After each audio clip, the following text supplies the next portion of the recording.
the error, the grave error that was committed. Apo. Alright, last question from the two of us. Teka, yun lang ho, kayo abogado ng dating Pangulo. Paano ito? Sinampahan na kayo ng kaso ng CIDG, hindi kayo, ang dating Pangulo, dun sa remarks ho na inciting to sedition dahil ipapapatay daw yung 5 senador. 5 senador. Natawa na lang ako dun.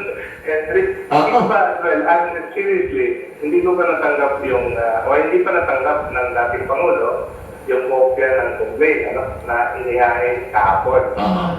Pero naitanong tayo patungkol doon sa, because it was in relation daw to the remarks of the former president during the proclamation rally ng kanyang mga paboritong senatorial candidate noong Webes, nakaraang Webes.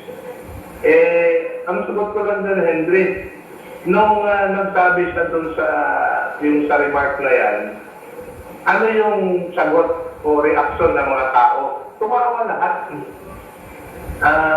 So, ibig sabihin, napaisip na lang tuloy ako, inciting to, anong sinabi mo, Henry? Inciting to? Sedition.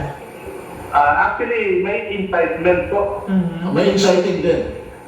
Inciting to laugh. Pinakawan niya yung mga tao doon sa mga sinabi niya. Inciting to laugh. Ang ano po kasi, ang explanation naman ni Police Major General Nicolas Torre III, Sir Attorney po, ay baka naman po yung inciting na yan ay ma-incite po yung ibang mga supporters, although alam natin na joking, very light-hearted ang pagkaka-deliver naman po, at pagkilala nyo naman po si dating Pangulong Rodrigo Duterte ay parang style niya po ito, kasama sa kanyang personalidad. Pero paano po kung may sumiryoso masyado po? Ito po daw kasi yung iniiwasan naman po. Actually, we have known the President. And when I say we, hindi lang po ako. Hindi lang po yung mga taga-Davao. Marami po, milyones na. In fact, naging presidente na siya ng 6 na taon. Kilala na siya kung paano siya magsalita. So, pag mayroong mga ganong klaseng salita, you can take it with a grain of salt. On a purely legal issue, I don't know if I got the report correctly. Opo. Meron yung basihan daw ng complaint, hindi ko pa nabasa, yung galing sa revised penal code, yung petition at saka yung tinatawag na unlawful utterances. Opo. Unlawful utterances and inciting to sedition po.